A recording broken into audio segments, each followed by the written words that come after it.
ఈ ప్రపంచానికి రావడానికంటే ముందు ఈ ప్రపంచంలో ఉండేటటువంటి స్థితిగతుల గురించి మౌలానా చెప్పారు.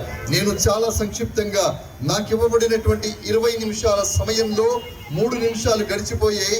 17 నిమిషాల సమయంలో నేను మాట్లాడి నిష్క్రమిస్తాను. మళ్ళీ ఈరోజు రాత్రి ఇక్కడికి 360 కిలోమీటర్ల దూరంలో నా ఊరు వరంగల్లో ఇంకొక జలసాలో మాట్లాడాలి. 7:30 గంటల సుదీర్ఘ ప్రయాణం చేసి. కాబట్టి మీరందరూ నేను చెప్పేటటువంటి ఒక సంక్షిప్త సందేశాన్ని గుండెల్లో మాత్రమే పెట్టుకోకుండా ఆచరణలో పెట్టేటటువంటి ప్రయత్నాన్ని చేయవలసిందిగా మీ అందరినీ కోరుతున్నాను. స్నేహితులారా, ఇస్లాం ధర్మం ఒక ఆచరణాత్మకమైనటువంటి ధర్మం, ఉన్నతమైనటువంటి జీవన విధానాన్ని బోధించే ధర్మం. మరి ఈ రోజు ఎంతమంది మనం ఈ జీవన విధానాన్ని గడుపుతున్నాం? ఇప్పుడు నేను చెప్తాను. నబీ కా దామన్, 2 చేతులు పైకెత్తానండి. నబీ కా దామన్. ఒకసారి కెమెరా అటు తిప్పండి చూద్దాం. ఆ కెమెరా అటు తిప్పండి. నబీ కా దామన్, రైట్. నబీ కా దామన్ నై చోడింగే. ఎంత సాఫ్ట్ గా, ఎంత ఈజీగా, ఎంత సున్నితంగా, ఎంత సులభంగా, ఎంత సరళంగా చెప్పావంటే నాలిక దాని పని అది చేసుకుంటూ వెళ్ళింది. నబీని ప్రేమించడం అంటే, రసూల్ని ప్రేమించడం అంటే, విశ్వకారుణ్యమూర్తిని ప్రేమించడం అంటే నారా ఇవ్వడం ఒక్కటే కాదు, ఏ జీవన విధానాన్ని వారు ప్రపంచానికి చూపించారో అది ఆచరించి చూపించినప్పుడే నబీ కా దామన్ అనేటటువంటి అర్హత మనకు ఉంటుంది. గుండెల మీద చెయ్యి వేసుకొని ఆలోచిద్దాం. ఈ రోజు ఫజర్లో ఎంతమంది లేచాం, ఈ రోజు జోహర్కి ఎంతమంది వెళతాం, నిన్న రాత్రి ఇషా ఎంతమంది చదివారు, మగ్రిబ్ ఎంతమంది చదివారు, అసర్ ఎంతమంది చదివారు, జోహర్ ఎంతమంది చదివారు, ఎంతమంది ఫజర్కి లేచారు, ఎంతమంది రంజాన్ మాసంలో ఉపవాసాలు ఉన్నారు, ఎంతమంది సదఖాలు ఇచ్చారు, ఎంతమంది లెక్క ప్రకారంగా జకాతు తీశారు. ఇవన్నీ ఆలోచించండి. ప్రవక్త సల్లల్లాహు అలైహి వసల్లం ని ప్రేమించడం అంటే కేవలం నినాదం ఇవ్వడం మాత్రమే కాదు, ఆ జీవన విధానాన్ని అనుసరించేటటువంటి దాని పేరే ప్రవక్తను ప్రేమించటం. నబీ కా దామన్ నహీ చోడెంగే అనే మాట ఎందుకంటే నాకు భయం వేస్తూ ఉంటుంది. నబీ కా దామన్ నహీ చోడెంగే అంటే నేను కూడా నబీని ఎంత ప్రేమిస్తున్నావు అని ఎవరైనా నన్ను అడిగితే ఆ ప్రశ్నకు సమాధానం చెప్పడానికి ఒళ్ళంతా కంపర వస్తుంది నాకు. ఎందుకంటే నా ప్రవక్త పుట్టినప్పటి నుండి నా ప్రవక్త భౌతికంగా ప్రపంచాన్ని విడిచి వెళ్ళిపోయేంత వరకు ఒక్కరోజు కూడా అబద్ధం ఆడలేదు. కానీ నేను ఉదయం లేచి నుండి సాయంత్రం పడుకునే వరకు ఫోనులో కావచ్చు, పక్కవాడితో కావచ్చు, ఎన్నిసార్లు అబద్ధాలు చెప్పి ఉంటానో ఆలోచించండి. అలాంటప్పుడు నబీ కా దామన్ అనేటటువంటి అర్హత ఎవరికి ఉంటుంది? ఎవరు నబీని ప్రేమిస్తారో వాడికి ఉంటుంది. నబీని ప్రేమించడం అంటే భౌతికంగా ప్రేమించడం కాదు, ఆయన ఆశయాలను గౌరవించాలి, ఆయన ఆదర్శాలను ప్రేమించాలి, ఆయన జీవిత లక్ష్యాలను చేరుకునే ప్రయత్నాన్ని మనం చేయాలి. ప్రవక్త సల్లల్లాహు అలైహి వసల్లం ఏ రకమైనటువంటి జీవితాన్ని గడిపారు? ఒక విలాసవంతమైనటువంటి జీవితాన్ని గడపలేదు. ప్రవక్త సల్లల్లాహు అలైహి వసల్లం ఈ ప్రపంచానికి చక్రవర్తి అయినప్పటికీ కూడా ఒక సాదా సీదా జీవితాన్ని గడిపేవారు. కానీ ఈ రోజు మన బ్యాంకులో కొంత బ్యాలెన్స్ ఉంటే చాలు, ఎంత లగ్జరియస్ లైఫ్ గడుపుదామా అని మనం ఆలోచిస్తాం. ప్రవక్త సల్లల్లాహు అలైహి వసల్లం ఇందాక మౌలానా చెప్పారు, ఎవరిని? హజరత్ బిలాల్ రజియల్లాహు తాలాని మక్కా నగరంలో కాబా మీద ఎక్కి అజాయిబమన్నారు. కానీ అదే ఒక నల్లగా ఉన్నవాడో, ఒక పేదవాడో, ఒక బిచ్చమెత్తుకునేవాడో, మసీదు గడపల దగ్గర కనబడేవాడో, ఒక బార్గాహల దర్గా ఇక్కడ భిక్షం అడిగేటటువంటి వాడో మనకు కనబడి షేక్ హ్యాండ్ ఇవ్వడానికి వస్తే మన బాడీ మొత్తం షేక్ అయిపోతుంది కదా. అలాంటిది ప్రవక్తను నహీ చోడేంగి అని ఎలా అంటాం? కాబట్టి మనకు ఆ రైట్ ఎప్పుడు వస్తుంది? నబీ కా దామన్ నహీ చోడేంగి రైట్ ఎప్పుడు వస్తుంది? when you follow the rules, regulations, discipline of the Prophet Muhammad sallallahu alaihi wasallam, then only you are eligible to say that Nabi ka daman. So let's try for that. దానికోసం మనమంతా ప్రయత్నం చేద్దాం. ఉన్నతమైన జీవన విధానం. ఇక్కడ ఎలాంటి బలవంతం లేదు, ఇక్కడ ఎలాంటి కట్టుబాట్లు లేవు. అల్లాహ్ని ధ్యానించడం కోసం, అల్లాహ్ని స్మరించడం కోసం సర్వసంగ పరిత్యాగిగా భార్యా పిల్లల్ని వదిలిపెట్టేసి, సంసారాలు వదిలిపెట్టేసి, మూటా ముల్లి సదురుకొని సంకల పెట్టుకొని నెలల తరబడి ఊర్లకు తిరగమని ప్రవక్త చెప్పలేదు. ఎలా ప్రేమించమన్నారు, ఎలా జీవించమన్నారు. నువ్వు ఏం చేస్తున్నావో ఆ వృత్తిని గౌరవించు. నేను ఉద్యోగం చేయాలి. ఎలా చేయాలి? నా దగ్గరికి సంతకానికి వచ్చినప్పుడు నీకు సంతకం పెట్టి టేబుల్ కింద చెయ్యి పెట్టమని నా ప్రవక్త చెప్పలేదు. నిజమైనటువంటి ముసల్మాన్, నిజమైనటువంటి ఉద్యోగి తన ఉద్యోగ ధర్మాన్ని నిర్వర్తించేటటువంటి క్రమంలో ఆ సంతకం ఇన్కమ్ కోసం ఆ సంతకం పెట్టకూడదు. కాబట్టి అది ప్రవక్త నేర్పించారు. ఒక వ్యాపారివి నీ వ్యాపారం ఎలా ఉండాలి? 100 కిలో ఎవడైనా నీ దగ్గరికి కొనడానికి వస్తే, కిలో పంచదార కొనడానికి వస్తే, నువ్వు తూకం వేసేటప్పుడు 900 గ్రాములు వేస్తే నువ్వు ముసల్మానివి కాదు, నువ్వు తండ్రివి. నిజమైన తండ్రివి అంటే నీ పిల్లల్ని గౌరవించినప్పుడు మాత్రమే నిజమైనటువంటి తండ్రివి. నువ్వు నిజమైనటువంటి అమ్మాయి అంటే నీ తల్లిదండ్రుల్ని గౌరవించినప్పుడు నువ్వు నిజమైనటువంటి అమ్మాయివి. నువ్వు నిజమైనటువంటి పౌరుడు అంటే ఈ దేశాన్ని ప్రేమించినప్పుడే నువ్వు పౌరుడివి. ఇస్లాంలో హుబ్బుల్ వతన్, దేశాన్ని ప్రేమించమన్నారు.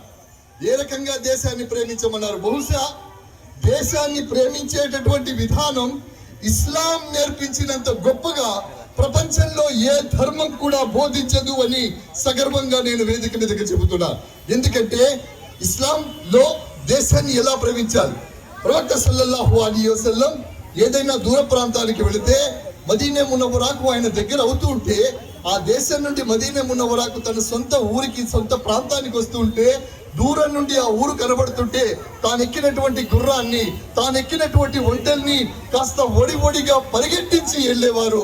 ఎప్పుడైతే మదీనా మునవ్వరాలోకి ఎంటర్ అయ్యేవారో ఆయన వెంటనే వెళ్ళి అక్కడ ఉండేటటువంటి ఆ గోడలని, ఆ మట్టిని అంతా కూడా స్పృశించేవారు. ఎందుకంటే నేను నా దేశానికి, నేను నా ప్రాంతానికి వచ్చాను అనేటటువంటిది. స్నేహితులారా, మిత్రులారా, చాలా మంది అడుగుతుంటారు, what is the identity for Muslims in India? What is the identity for Muslims in India అంటారు. ఇస్లాంలో ముస్లిమ్స్ కి ఐడెంటిటీ ఇవ్వాలంటే ఖురాన్ ని అడుగుదాం. ఖురానే మన ఐడెంటిటీ ఇస్తుంది. మనం చచ్చిపోతాం, మనం చచ్చిపోయిన తర్వాత మనల్ని సమాధిలో పాతి పెట్టడం కోసం తీసుకెళ్తారు. మస్జిద్ లో కూర్చోబెట్టి జనాజాకి నమాజ్ చదివిస్తారు. ఆ తర్వాత సమాధి దగ్గరికి తీసుకెళ్తారు. 6 అడుగులు 7 అడుగులు తీయబడ్డటువంటి ఆ గోతిలో మనల్ని పడుకోబెడతారు. రాళ్ళు వేసేస్తారు. వేసిన తర్వాత వచ్చినటువంటి వాళ్ళందరూ కూడా 3 గుప్పెళ్ళు మట్టి వేస్తారు. వేస్తారా వెయ్యరా? గట్టిగా చెప్పండి, వేస్తారా వెయ్యరా? 3 గుప్పెళ్ళు మట్టి వేస్తారు. వేసేటప్పుడు ఏమంటారు తెలుసా? సూరత్ తాహాలు వస్తుంది. నీకు తెలుగులో అర్థం అవడం కోసం చెప్తున్నాను. మొదటిసారి మట్టి వేసినప్పుడు పవిత్ర ఖురాన్ లో అల్లాహ్ తాలా సూరత్ తాహాలు అని చెప్తున్నారు. ఏం చెప్తున్నారు? మిమ్ములను మేము ఈ మట్టి నుండే సృష్టించాము. మొదటిసారి మట్టి వేస్తున్నాం. ఏమంటున్నాం? మిమ్మల్ని ఈ మట్టి నుండే సృష్టించాం. మొదటి గుప్పెడు మట్టి వేసాం. రెండవసారి మట్టి వేసినప్పుడు ఏమంటున్నాం? మిమ్మల్ని తిరిగి ఇదే మట్టిలో పెడుతూ ఉన్నాం. మిమ్మల్ని తిరిగి ఇదే మట్టిలో పెడుతున్నాం. మూడోసారి వేసినప్పుడు ఏమంటున్నారు? జాగ్రత్తగా వినండి. తీర్పు దిన రోజున, పునరుత్థాన రోజున, ఖయామత్ రోజున ఇదే మట్టి నుండి మమ్మల్ని నిలిపిపోతున్నాం. ఇదే మట్టి నుండి,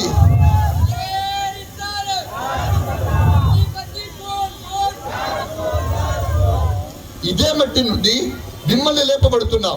వరంగల్లో చచ్చిపోయే నాకు మయన్మార్లోనో, శ్రీలంకలోనో, లేదంటే అమెరికాలోనో, ఆస్ట్రేలియాలో నుండో లేపుతాను అనడం లేదు. వల్ల నువ్వు ఇదే మట్టిలో పుట్టావు, ఇదే మట్టిలో మళ్ళీ నిన్ను సుపూర్తి చేసావు, అంకితం చేసావు.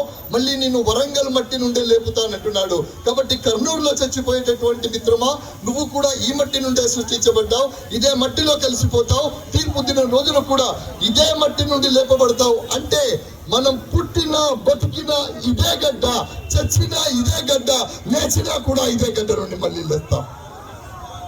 మళ్ళీ ఇదే గడ్డ మీద నుండి లేగడం లేదు జరుగుతుంది. కాబట్టి దేశాన్ని ప్రేమించడం అనేటటువంటిది ఇస్లాం అంత గొప్పగా నేర్పింది. See my dear friends, ఈ విశ్వంలో entire universe is created by none other than Allah, the creator. Who is the creator of this world? Allah. None other then, Allah తప్ప మరెవరు ఈ సృష్టిని సృష్టించలేదు. ఇందులో సకల చరాచర జీవులు, మనుషులు సృష్టించబడ్డారు.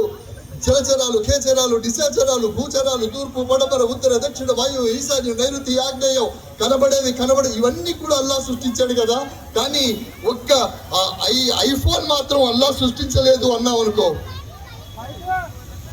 ఒక ఐఫోన్ మాత్రం అల్లా సృష్టించలేదండి అంటే అవన్నీ నమ్మిన నీ సిద్ధాంతం ఇది సృష్టించలేదంటే క్లోజింగ్. దీన్ని కూడా సృష్టించినటువంటి వాడు అల్లా. కాబట్టి ఈ విశ్వంలో ఆచరణాత్మకమైనటువంటి జీవన విధానాన్ని బోధించినప్పుడు అల్లా తాలా ఆయన చెప్పేటటువంటి ప్రతి ఆచరణని ఇస్లాం యొక్క జీవన భాగంగా మనం భావించవలసినటువంటి అవసరం ఉంటుంది. స్నేహితులారా, ఇదే సందేశాన్ని మనకి ఔలియా అల్లాహ్ ఇస్తున్నారు, ఇదే సందేశాన్ని ఖాన్ఖాలు ఇస్తున్నాయి, ఇదే సందేశాలని పీరి ముర్షిది సిల్సిలా ద్వారా మనం నేర్చుకుంటున్నాం. ఇదే సిల్సిలాని మరి ఆస్థానాల నుండి మనకు దక్కుతుంది. వాళ్ళు నేర్పించినటువంటిది ఏమిటి? కర్నూలుకు వచ్చినటువంటి లతీఫ్ లౌబాలి రహమతుల్లాహి అలైహి సర్కార్ కానీ ఇతర సర్కార్లు కానీ వాళ్ళు ఈ ప్రాంతానికి వచ్చి ఈ ప్రాంతం నుండి ఏమీ తీసుకెళ్లలేదు. ఈ ప్రాంతానికి వచ్చి ఈ ప్రాంతానికి ఇచ్చి వెళ్ళారు. ఈ ప్రాంతానికి ఇచ్చి వెళ్ళారు. ఎక్కడికి వెళ్ళారు? సమాధిలో విశ్రాంతి తీసుకుంటూ ఉన్నారు. కాబట్టి స్నేహితులారా, ఈ ప్రాంతానికి వచ్చిన వాడు, ఈ ప్రాంతాన్ని ప్రేమించేటటువంటి వాడు, ఈ ప్రాంతంలో జీవితాన్ని గడిపేటటువంటి వాడు ఉన్నతమైనటువంటి జీవన విధానాన్ని అవలంబించుకుని చెప్పినటువంటి ధర్మం పేరు ఇస్లాం ధర్మం. ప్రవక్త సల్లల్లాహు అలైహి వసల్లం ఆయన ప్రతి విషయాన్ని ఆచరణాత్మకంగా చూపించారు. నిజమైనటువంటి ముసల్మాన్ అంటే 5 సార్లు నమాజ్కి వెళ్ళాలి. ఇన్షాల్లా రేపటి నుండి వెళదామా వద్దా? వెళదామనే వాళ్ళు ఒకసారి చేతులు పైకి ఎత్తండి.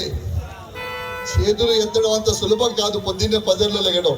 పజర్కి నమాజ్ ఎన్ని గంటలకు అజా అవుతుంది? గట్టిగా చెప్పాలి, ఎన్ని గంటలకి? సాయంత్రం 6 గంటలకి పజర్ అవుతుంది కదా. 6 పజర్కి నమాజ్ అజా 5:30కు నమాజ్ అయితే 5 గంటలకు అవుతుంది. అయితే మనలో చాలా మంది నమాజ్కి వెళ్తారు. నేను ఒక చోట చాలా ఎక్కువగా నమాజ్ గురించి చెప్పాను. చాలా ఎక్కువగా నమాజ్ గురించి చెప్పినప్పుడు ఏమైందంటే, నమాజ్ వరుసగా ఎవరైతే 3 సార్లు వదిలిపెట్టేస్తారో వాడితో స్నేహం కాదు కదా, వాడి పక్కన కూర్చొని అన్నం తిన్నా కూడా ఒక కుక్కతో కూర్చొని తిన్నంత బరాబర్ అని చెప్పాను. ఎందుకంటే ఇది నా మాట కాదు, హజరత్ అలీ కరమల్లాహు వజ్హు సందర్భంలో చెప్పినటువంటిది. చెప్పిన తర్వాత ఆ ఊర్లో ఏమైందంటే చాలా మంది మిత్రులు నాకు నిలబడిపోయారు విరుద్ధంగా. ఇదేమిటి సార్ మీరు ఇలా చెప్పేశారు, 3 నమాజులు చదవకపోతే కుక్కలు అయిపోతామని చెప్పారు మీరు అంటే, నేనన్నా మీరు జాగ్రత్తగా వినండి. ఇందులో రోజు నమాజ్కి వెళ్ళే వాళ్ళు ఎంతమంది అన్నాను. సగం మంది పక్కకు వచ్చేసారు. ఇందులో ఎంతమంది జుమ్మేకి నమాజ్కి వెళ్తారు అన్నాను. ఇంకొక సగం మంది పక్కకు వచ్చేసారు. ఎంతమంది రంజాన్ పండుగకి వెళ్తారు అన్నాను. ఇంకా సగం మంది వచ్చారు. ఎంతమంది బక్రీద్కి నమాజ్కి వెళ్తారు అన్నాను.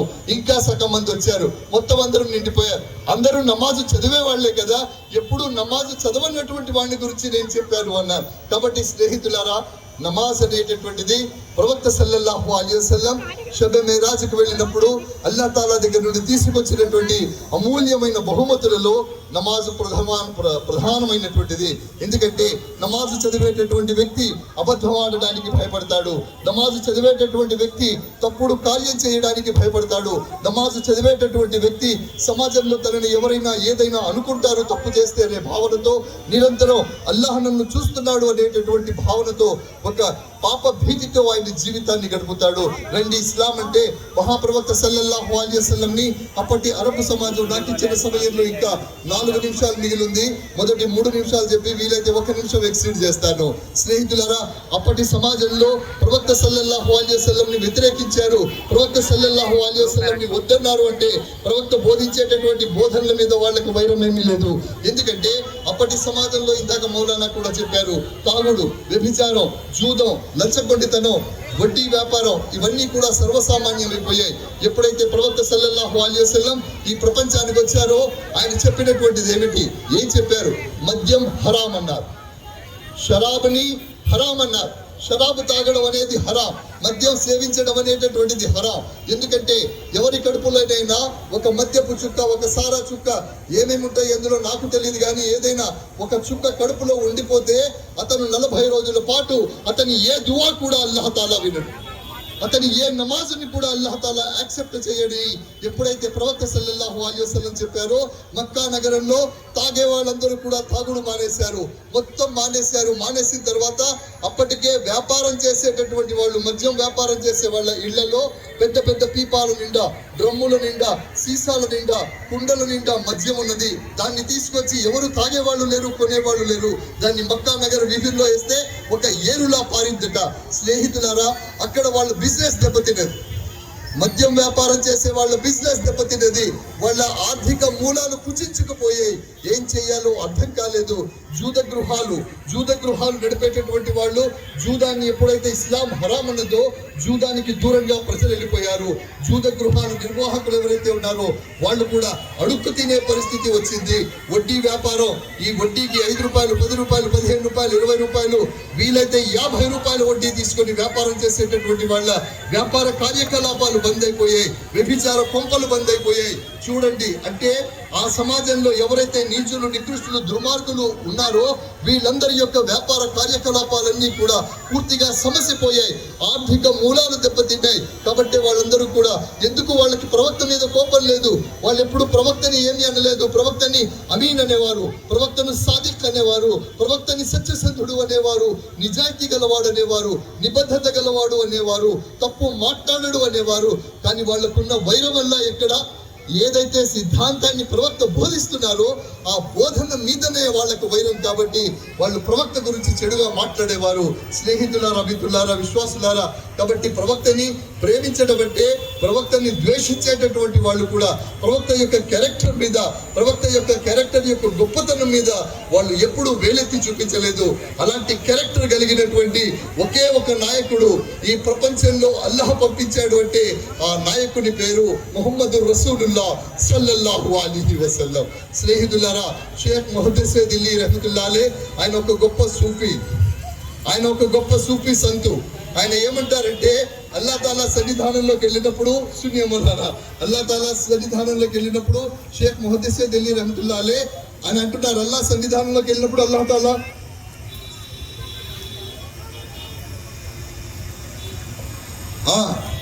షరాబులు ఈ మత్తు కంటే ఈ మధ్య ప్రజలకి దీని మీద గ్యాంబ్లింగ్ మత్తు ఎక్కువైపోయింది అంటున్నారు. నిజమే, నాకు తెలుసు, కరెక్ట్ సార్. అల్లా తాలా మనకి ఇచ్చినటువంటి 24 గంటల్లో 12 గంటలు ఈ దరిద్రగొట్టు మొబైల్ మీదనే ఉంటున్నాం. మొబైల్ ఫోన్ లేనటువంటి వాళ్ళు, చిన్న పిల్లలు కాకుండా పెద్దవాళ్ళు ఎవరైనా ఉంటే వాళ్ళకి నేను ఈ ఫోన్ ఇచ్చేస్తాను. షఫీ బాషా ఖాద్రి గారు వాళ్ళకి ఫోన్ ఇచ్చే, నాకు ఫోన్ లేదు అని నిజంగా చెప్పాలి. అబద్ధం చెప్తే మరి మిలాదున్ నబీ రోజున 1,40,000 ఫోన్ ఇచ్చి వెళ్ళిపోతాను అంటే ఆల్మోస్ట్ ఆల్ 100%. నిజాయితీగా చెప్పండి, 2 సిమ్ములు ఉన్న వాళ్ళు చేయి పైకెత్తండి. 2 సిమ్ములు ఉన్న వాళ్ళు అది చూడండి, 3 సిమ్ములు ఉన్న వాళ్ళు చేతులు పైకెత్తండి, 4 సిమ్ములు, ఇలా ఎన్ని సిమ్ములు ఉన్నాయో వాళ్ళకు తెలియదు, ఎన్ని ఫోన్లు ఉన్నాయో వాళ్ళకు తెలియదు. పొద్దున లేచినప్పటి నుండి సాయంత్రం దాకా రీల్స్, ఆ దరిద్రగొట్టు రీల్స్. ఇన్స్టాగ్రామ్ ఎట్లా ఉంటుందంటే అది ఒకటి చూస్తే దాని వెనకాల జర్రీ దేర్ దేకే సోజాయింగే అనుకుంటాం. ఆ జర్రీ దేర్ దేకే సోజాయింగే కాదు, పక్కన భార్యో భర్తో గొడవ పెడుతుంటే మొత్తం దుప్పటి కప్పుకొని లోపల కూడా స్క్రాల్ చేసి చూసే వాళ్ళు ఉన్నారా లేదా? ఎంత దౌర్భాగ్యం అండి, ఎంత ఇజ్జత్ పోయే కదా. అక్కడ అజా అవుతుంటుంది, అజా అవుతున్నా కూడా కనీసం అజా అయ్యే టైంలో అయినా కూడా, అజా ఎంతసేపు అవుతుంది, మ్యాక్సిమం నాట్ మోర్ దెన్ ఫజర్కి నమాజు మగరిబ్ వదిలి పెడితే 2 నిమిషాల కంటే ఎక్కువసేపు పడుతుంది. 2 నిమిషాలు కూడా మొబైల్ నడుస్తూ ఉంటుంది. ఊపిరి అందకపోయినా బతుకుతాడు, కానీ మొబైల్ ఫోన్లో బ్యాటరీ అయిపోతే మాత్రం వాడి ఊపిరి ఆగిపోయినంతగా ఫీల్ అవుతుంటారు. ఛార్జర్లు మళ్ళీ ఇంతెంత పొడుగు ఛార్జర్లు, ఆ తర్వాత చేతిలో గడ్డలు, జేబులో ఇటొక వైరు. మా వాడికైతే 4 ఛార్జర్లు ఉన్నాయి. ఎందుకురా అని అడిగారు. ఏక్ చల్లగైతే దూసరాకే బాద్ తీసరాకే బాద్ చౌతా అన్నాడు. మరి చౌతా బి చల్లగైతే మర్ జాతా సాబ్ జిందా నైనేతాం అన్నాడు. కాబట్టి దీనికి దూరంగా ఉందాం.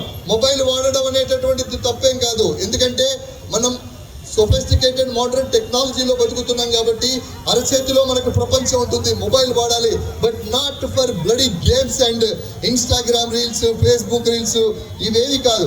ఏదైనా అవసరం ఉంటే ఓన్లీ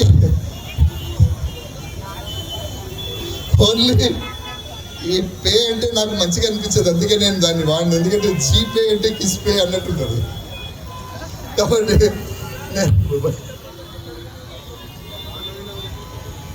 ఇక కరెన్సీ కూడా ఉండదు, మా గౌరవ షఫీ బాషా సాబ్ చెప్తున్నారు. కాబట్టి ఫోన్ని లిమిటెడ్గా వాడదాం, మనం అందరం ప్రాక్టీస్ చేద్దాం. ఆల్ ఆఫ్ సడన్ ఒక్కరోజే మారే. ఇప్పుడు ఇంకా మీకు తెలియదు, మంచం వెనకాల ప్లగ్ పెట్టుకుంటున్నారు. ఇంతకు ముందు అంటే దూరంగా పోయి ప్లగ్లో పెట్టి ఫోన్ ఎక్కడ హోల్డర్లో పెట్టి వచ్చి పడుకునేవాళ్ళం. బట్ ఇప్పుడు ఏంటంటే మంచం వెనకనే ఉంటుంది. ఈ కరెంటు పోయి ఏమైనా కూడా బ్యాటరీ డిశ్చార్జ్ అవ్వకూడదు. వీడు పొద్దున్న లేస్తాడో లేవడో గ్యారంటీ లేదు, కానీ వీడు లేచేటప్పటికి ఫోన్ మాత్రం ఫుల్ ఛార్జింగ్లో ఉండాలి.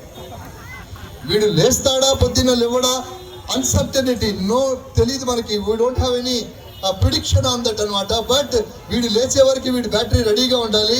పొద్దున్నే వీడు లేచిన వెంటనే మొట్టమొదటిసారి చేసే పనేమిటి?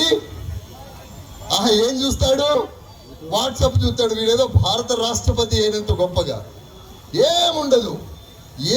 నేను గ్రూప్లో పెట్టిన మెసేజ్లకి ఎంతమంది రెస్పాండ్ అయ్యారు, ఏ గ్రూపుల నుండి ఏమేమి వస్తున్నాయి. మీకు ఒక్కొక్కరికి 200-300 గ్రూపులు ఉండొచ్చు. నాకు కూడా 200-300కి పైగానే గ్రూపులు ఉంటాయి. నా ఫోన్ మీకు ఇచ్చేస్తా చూడండి. ఏ రోజు ఏ గ్రూప్ నేను ఓపెన్ చేసి చూడను. ఎందుకు? బయటకు వెళ్ళనంటే బయటకు వెళ్తే వాడు ఫీల్ అవుతాడు కాబట్టి. వాడు ఫీల్ అవ్వకుండా ఉండాలంటే గ్రూప్లో ఉండాలి. చూడకపోతే అయిపోయి కదా సార్, ఇదంతా పక్కన పెట్టండి. దీని ద్వారా ఇంకా మనం ఎంత దౌర్భాగ్యమైన పరిస్థితులు ఎదుర్కొంటున్నామో ఆలోచించండి. షఫీ పాషా గారు చెప్పినట్టు నా సమయం 3 నిమిషాలు ఎక్కువ ఎక్సీడ్ అయిపోయింది.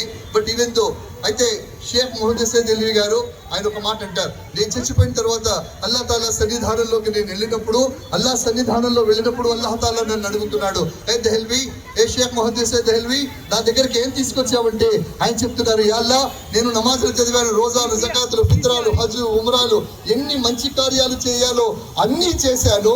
కానీ వెన్నిటిని నువ్వు అంగీకరించావో లేదో నాకు తెలియదు. కానీ మిలాద్ జరిగినప్పుడు మిలాద్ మహఫిల్లో నేను కూడా నిలబడి నీ మీద దరూద్ సలాము చదివాను. యాలా నువ్వు దేన్నైనా రద్దు చేస్తావేమో కానీ నీ ప్రవక్త మీద చదివే దరూదుని కానీ సలాముని కానీ నువ్వు రిజెక్ట్ చేయవు.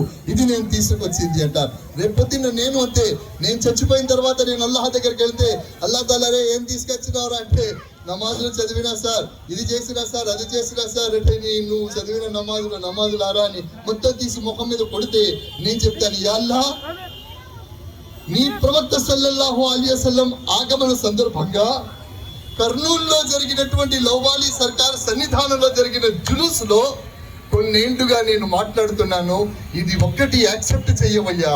సుబ్హానల్లాహ్, సుబ్హానల్లాహ్. ఇది ఒక్కటి యాక్సెప్ట్ చేయి సరిపోతుంది అంటాను. అల్లాహ్ తాలా నాది యాక్సెప్ట్ చేయడంతో పాటు 100% చెబుతున్నాను, ఎవరెవరైతే కూర్చొని వింటున్నారో వాళ్ళందరి మొరల్ని కూడా సుబ్హానల్లాహ్, సుబ్హానల్లాహ్. నారే రిసాలత్, నారే రిసాలత్, ఆఖాకి అహ్మద్. కాబట్టి స్నేహితులారా, ఇంత పెద్ద ఉలమా, సాక్షాత్తు ఇస్లాం ధర్మాన్ని కాచి వడపోచి విలీనం చేసుకునేటువంటి పెద్ద మనుషులు, వాళ్ళ సమక్షంలో లబుకు షాయి అంటాం, అంటే పెదవులతో విన్యాసం చేయడం అన్నమాట. పెద విన్యాసం అని చెప్పవచ్చు. ఆ విన్యాసం చేయడం నాలాంటి వాడికి తగదు. కానీ ఏ ధైర్యంతో నేను చెబుతున్నానంటే, హజరత్ యూసుఫ్ అలైహిస్సలాంని సోదరులు తీసుకెళ్లి బావిలో పడేస్తారు. బావిలో పడేసినప్పుడు యూసుఫ్ అలైహిస్సలాంని బయటికి తీస్తారు వెళ్ళేటటువంటి బాటసారు. తీసిన తర్వాత అందమైన ప్రవక్త యూసుఫ్ అలైహిస్సలాంని వేలం పెడతారు బజార్లో. ఆ వేలం పాటలో చాలా అందగాడని తెలిసినటువంటి ప్రపంచంలోని అన్ని ప్రాంతాల నుండి వేలం పాటలో వేలం పాడడానికి జనాలు వస్తారు.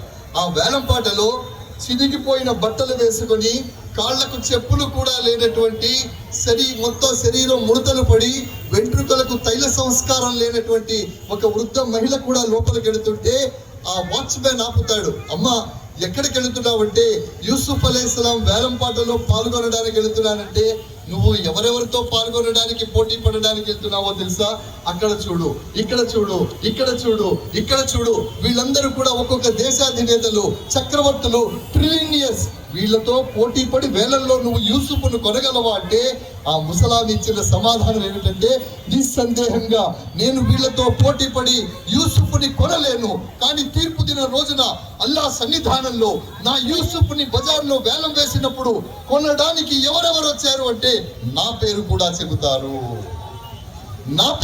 చెబుతారు అని లతీఫ్ లౌబాలి రహమతుల్లాహి అలైహి యొక్క కారుణ్యంలో ఉన్నటువంటి ప్రాంతంలో జరిగిన ఈ వేడుకలో మహా పండితులు పాల్గొన్న సభలో నాలాంటి ఒక మూర్ఖుడు, నీచుడు, నికృష్టుడు, పాపి కూడా పాల్గొని మాట్లాడాడని అల్లాహ్ సన్నిధానంలో సగర్వంగా చెప్తాను.